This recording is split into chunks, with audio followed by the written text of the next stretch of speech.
Well, hello, everybody. John Hope Bryant. I am live. I'm the founder, chairman, and chief executive officer of Operation Hope, America's first and largest nonprofit financial services network for the poor, the working class, the underclass, the struggling middle class. Basically, those who have too much month at the end of their money, which is most people. I am also the author of a book that I think is relevant for this discussion today. It's a bestseller called How the Poor Can Save Capitalism. Hey, Joseph Alexander, signing in. As you're signing in, I'm trying to acknowledge many of you, but I want to also make sure I deliver this very pointed message. Hey, France, that's signing in. Etienne, I believe is the name. And I want to thank the almost 10 million viewers from around the world who watch this series from every continent at this point. Hello, Philippe Hinton. From every continent, Asia, Africa, Europe, Latin America, North America, South America, Europe, the Middle East, every continent. Hey, Big Dale Parker has signed on to this movement, the civil rights movement, the Straight Talk series over the last 4 or 5 months. So thank you very much for that. Thanks for trusting me with your time, with your talents, with your potential. We are living in a moment in history. History never feels historic when you're sitting in it. It just feels like another day. We need to make sure we treasure these moments and we make the best of them. Hello, Ismail, I believe that is, and McKinnon that just signed on. Hi, John. Hello, everyone. Back to you, McKinnon. So the book, How the Poor Can Save Capitalism, Rebuilding the Path to the Middle Class that I authored is, I think, particularly appropriate for this discussion today. The topic of this discussion is the economics of rioting, or as I put in parentheses, the quote, in parentheses, bad, in parentheses, economics of rioting. So I'm halfway around the world writing a book. I see you signing in, all of you signing in. Thank you very much. I may not acknowledge each one of you by name, just so I can stay focused on the message. I'll acknowledge you from time to time. Hello from Compton, California. I think that's Alicia Jones. But I will go back to the comments and acknowledge you from the comments when I get a moment. I'll respond to all the comments. So listen, I'm halfway around the world writing a book, my next book, which hopefully that you like. But I was disturbed by reports of rioting in America, well, stateside. And I wanted to address that, and I also wanted to address the underlying issues that accompany riots. These are riots that happen in Milwaukee. Number one, let me deal with the issues. Hello, Dager. I'm glad I can be an inspiration for you. I'm going to challenge you on that inspiration point today, because I'm going to be pretty pointed in my comments. First of all, the rioting in Milwaukee was ridiculous. Let's deal with the underlying issues. Anybody who stopped and looked at the facts realized that this was not racially charged. This was a black officer and a black youth. So there's no racial issue here. Number two, more importantly, the black youth had a gun in his hands and had more ammunition in the clip than the officer had in his clip and his backup weapon combined. 28 rounds. And he was positioning the weapon to raise it to the officer. Okay, I don't know to be fact. He had the gun in his hand and wouldn't put it down and had it in an aggressive fashion. Let me put it to you straight. If I was the officer, that young man would also have got shot, because I'm going home tonight. You're not robbing me and my family in a lifetime because you decide to be ridiculous and not put a gun down when the police ask you to do it nicely 4 times. So some of you may agree, some of you may disagree. That's a relevant issue. But why are we rioting? That's number one. There are legitimate issues to be upset. Operation Hope was born out of the ether of the Rodney King riots. I understand a legitimate grievance. Rodney King riots was a legitimate grievance. And as a result of that, and even Rodney King himself said, can we all get along, right? And result of that, some good things happened. Some communities, part of that community was rebuilt. Operation Hope was reborn, et cetera, et cetera. Community leaders got together with the government, the private sector, said, let's work this out. In Milwaukee, it was just ready, fire, aim. This is why I say you can't be angry for a living. This is why I say you can't be emotional for a living. We heard shooting, urban, black, and went crazy. That's wrong, and it undermines legitimate cases where there is legitimately something done that we should be laying protest to. But now people just roll their eyes and go, oh, here they go again, because they're tearing up their own neighborhoods, their own communities, and other people's property, and don't even know the facts, or the facts don't matter. That's not even what this video is about. That's just me telling you what I think is straight talk, right? This is not black straight talk, white straight talk, Asian straight talk, Latino straight talks. It's not West, East. No, this is just good common sense, right? Operation Hope is a radical movement of common sense. Enrique said you're so right on this topic. Thank you very much. This is just good common sense. If the police officer tells you to put the gun down, first of all, what are you doing with a gun with 28 rounds in it in an urban city? But if the police officer tells you to put the gun down, put the gun down. Didn't you see the Chris Rock special, that video he did on how to avoid being shot by the police? Go watch the video. It's hilarious. Unfortunately, it's also accurate. If I drop my wallet from the police, I'm not picking it up. I'm going to kick it all the way home. That's exactly what Chris Rock said. But let me now get to the serious issue. So on top of all this ridiculousness, we burn up our own community. On top of all this, our response, we don't do what people do in developing countries when authorities in power do something against you, and they march to the mayor's house, or they march to the governor's house, or they march to the president's house, and they say, we will not be denied. We want our democracy. They stand at the gates of power, and they demand to be heard in a responsible way. No. We go to poor neighborhoods that we live in, and we burn them. Now, let me tell you the economics of rioting. There are none. Okay, now that took me, I don't know how many minutes I am in this video. Somebody says, did I see the video? No, I didn't see the video, but let me tell you what. I don't need to see the video. Young man with a gun in his hands in Milwaukee, that's not what this video is about, so I don't want to get distracted, but a young man with a gun in his hands with the police, put the gun down. What else is there to talk about? What is there to talk about? If I had a son, and he had a gun in his hands, and he's squaring off with the police, and the police officer shot him, I'd have to say, I love my son, but he was stupid. This is ridiculous. What are we doing? What are you doing with the gun in your hands? Go get a job. Put the gun down, pick up a pencil. Put the gun down, pick up a computer. Put the gun down, pick up a book. So why are we even rationalizing this conversation? Okay, you're going to disagree with me. Fine. Disagree with me. This is why we're poor, by the way. Because we can't separate the emotions from the rational conversations. Here is the bottom line. There are no economics of rioting, irrespective of what you want to say about the shooting.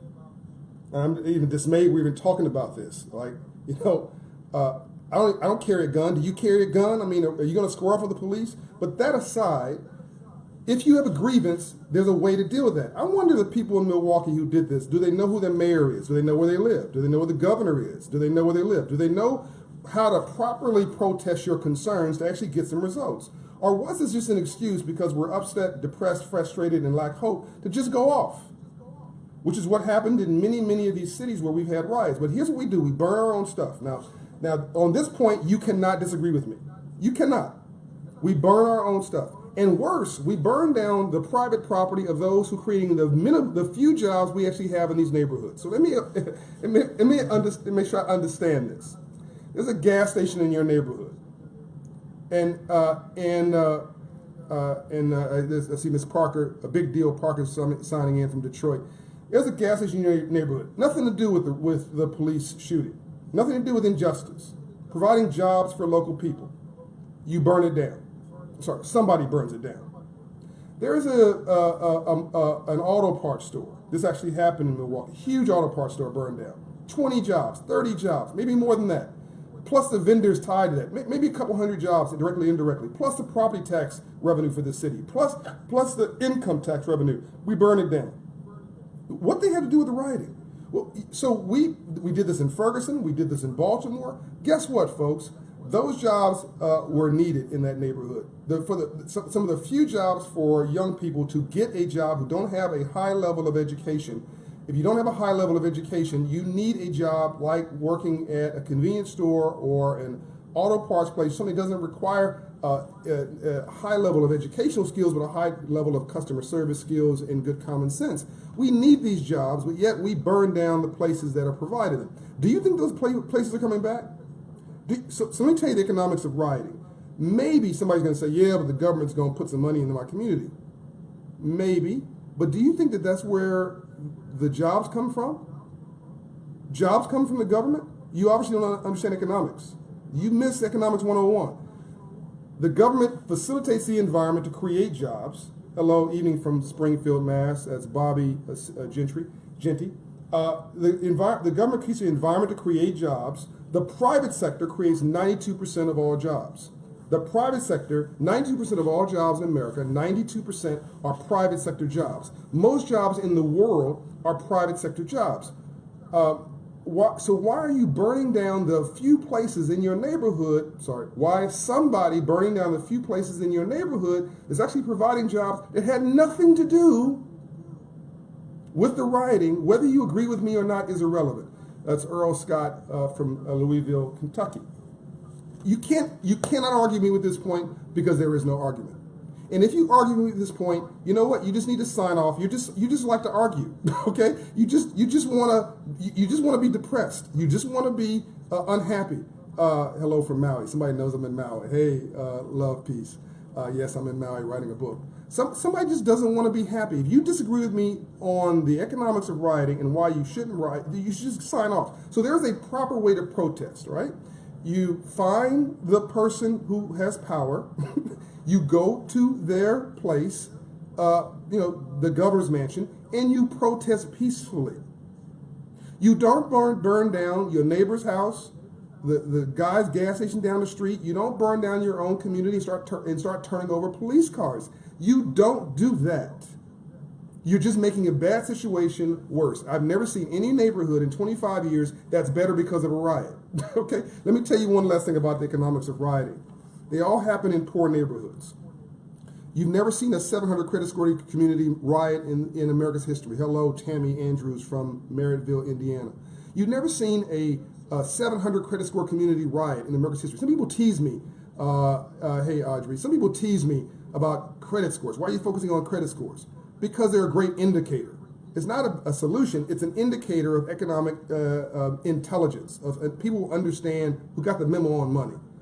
There's never been a middle-class riot in America's history. There's never been a 700 credit score community that riot in America's history. Only poor neighborhoods riot. By the way, 100% of the shootings, by the way, are in 500 credit score neighborhoods. That's also tied to poverty.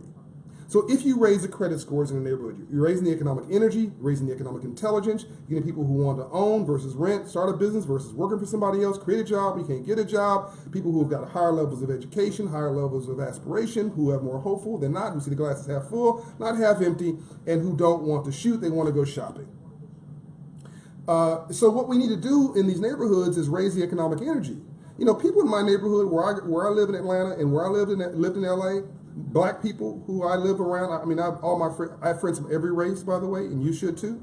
But in the black neighborhoods where I make sure I invested some dollars and pop the tax base, they're not concerned about police brutality or the police shooting them. They're concerned about their tax bill. They're angry about their tax bill. They're not concerned about whether the police are going to beat them down, because that is not the predominant issue in upper middle class and wealthy neighborhoods of any race. It is only the issue in poor neighborhoods. Now, I'm not saying that any police brutality is correct. It's, of course, not correct. What I'm saying is we need to stop making ourselves victims and stop the situation that creates an environment where we are easily preyed upon, and that's poverty on every level. And then we make it worse by turning over police cars, protecting somebody who is not obviously on the side of righteousness and law, like somebody carrying around a gun with a clip of 28 rounds in it, right? I don't care what the video says. Why do you have a clip in an urban city with 28 rounds in it? What are you afraid of? You're not in the jungle trying to shoot lions. You're not in a rural area and afraid of bears.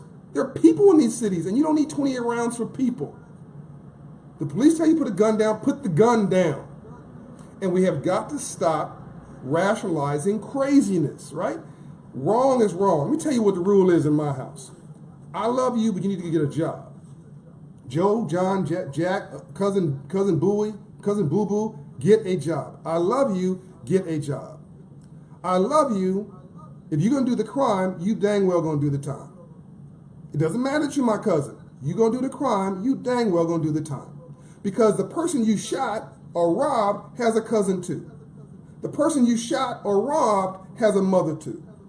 The person you shot or robbed has a grandmother too. Or maybe you shot and robbed their grandmother. So it's not cool just because you're related to me. And we need to stop making it cool just because we know somebody. They look like us. If you're going to do the crime, you're going to do the time. You're going to call yourself a community leader, you better produce some community results. Let me go deep now. You're going to have some children, you dang well better take care of them. Don't be coming to me talking about mama's baby, daddy's maybe. Don't be talking about, I'm saying this with broken English intentionally, don't come to me talking about that I'm a baby daddy. What is a baby daddy? You're a mother or a father or you're a punk. And why do we have 25-year-old grandmothers? That's a whole nother video for another conversation. But what are you going to teach somebody at 25 years? How can you be a grandmother at 25? You're not even an adult. You're barely an adult, okay? And if you're a grandmother at 25, you probably don't have a higher level of education and you probably don't have a great job.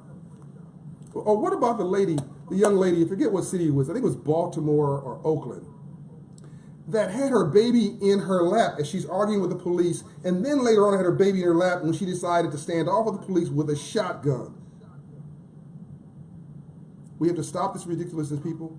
You want to be crazy on your own. You want to be a nut on your own. You want to drag yourself down, drag yourself down. Don't drag the whole community down. Don't drag the whole race down. Don't make me look bad because you decide to be a fool. And if you're going to protest, and there are good reasons to protest, big deal Parker, not a baby daddy, exactly. If you're going to protest, and there are legitimate reasons, let's do it intelligently, not ready, fire, aim. Let's do it with every problem has to have a beginning, a middle, and an end. This is why I tell people, don't be emotional. Whatever decision you make emotionally is going to be a bad one.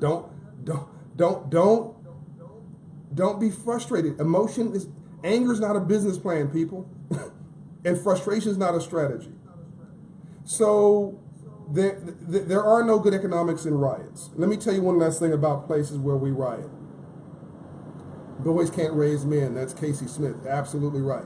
And before anybody steps in the middle of this video and doesn't know the context and say, oh, he's, I love this phrase. I'm going to do a whole video on Uncle Tom. Oh, here's another Uncle Tom talking.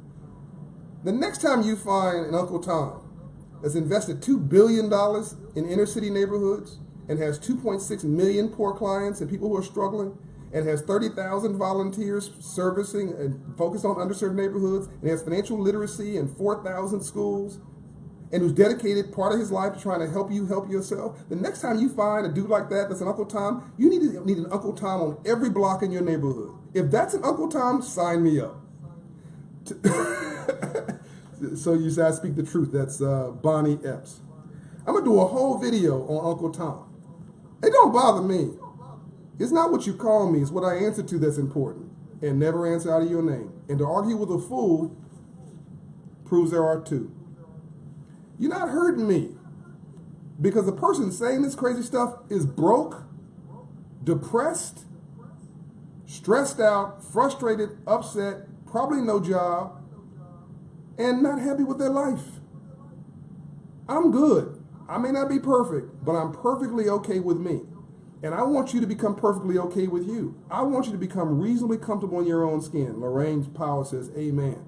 I want you to learn to love yourself, embrace yourself, feel good about yourself, understand that real poverty is in here and in here. There's a difference between being broke and being poor. Being broke is economic, but being poor is a disabling frame of mind. A depressed condition of our spirit. And we must vow never, ever, ever to be poor again. Miami, Florida. Hello, Bryant. Labastille, I believe. You're an inspiration. Thank you very much for that. So let me tell you about the neighborhoods where we riot. South Central LA and Compton. Compton, California was a bedroom community, middle-class neighborhood. You know, there was 2 presidents and a governor that lived in Compton, California. It's true.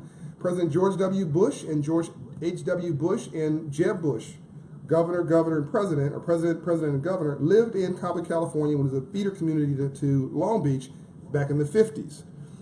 South Central LA was a bedroom community, very prestigious, very upwardly mobile, until, of course, black folks moved in and white folks moved out, which is wrong, I might say, and backwards.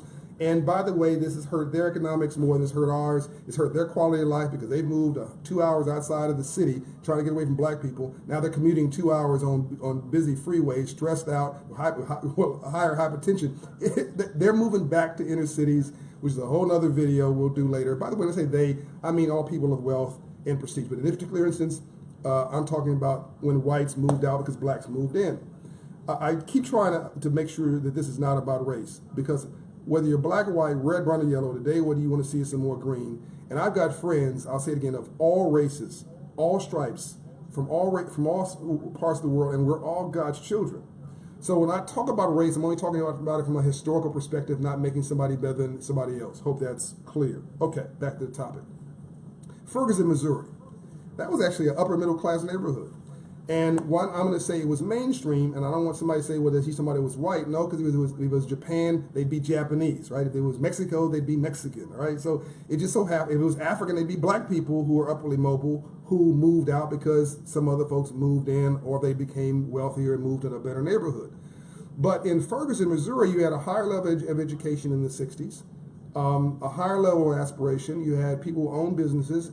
It was a middle-class neighborhood.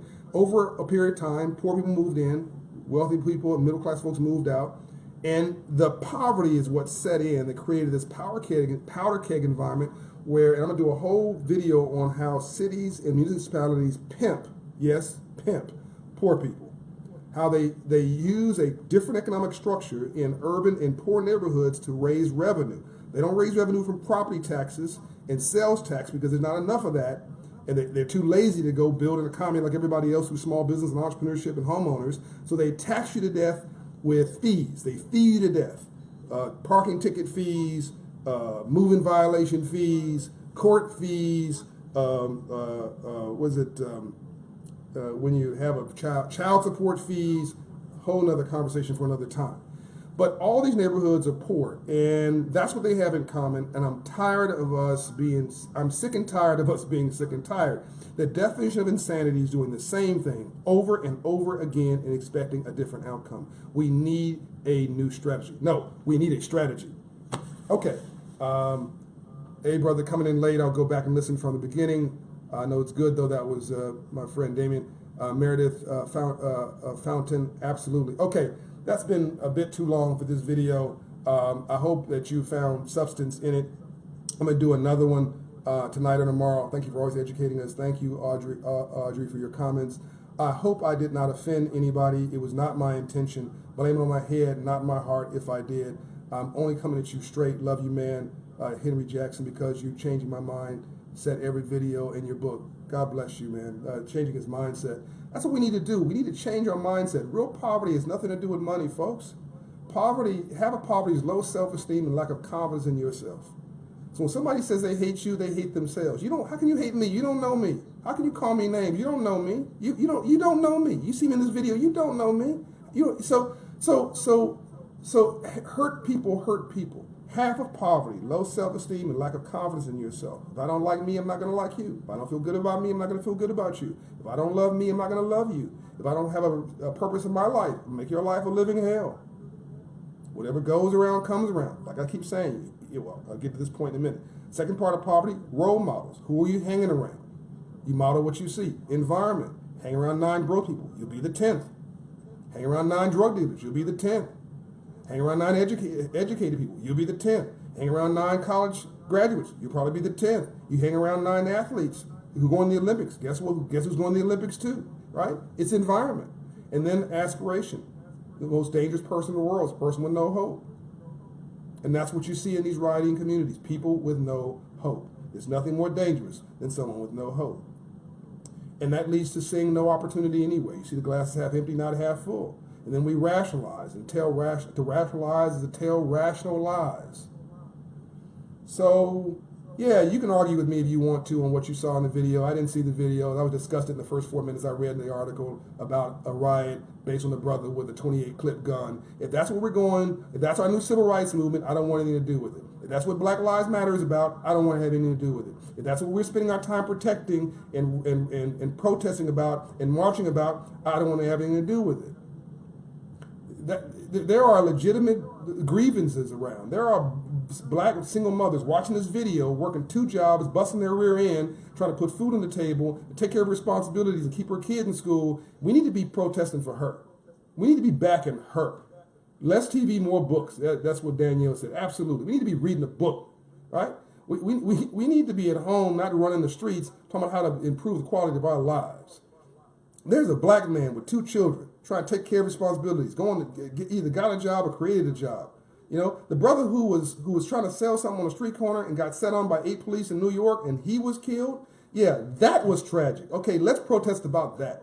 But don't come to me talking about some dude with a gun with 28 rounds in it, and whether he raised his weapon or not to the officer. You put a weapon in front of me and I tell you to put the gun down, but say it again. And you don't put it down, you are not going home. I am. Let's stop this ridiculous, people. This is ridiculous. We're embarrassing ourselves on not national TV, global TV. I want the book. Thank you very much. And that you must be from South Africa. Mifo Matioga. I hope I'm saying that name right. It's How the Poor Can Save Capitalism, by the way. All right. Somebody says the night before the 6 people died in black on black crime, no protest. That's Corliss Shaw. And that's a black person, by the way, for somebody who says that was racist talking. I mean, look, people dying every 6 minutes on the south side of Chicago. Where's the protest about that?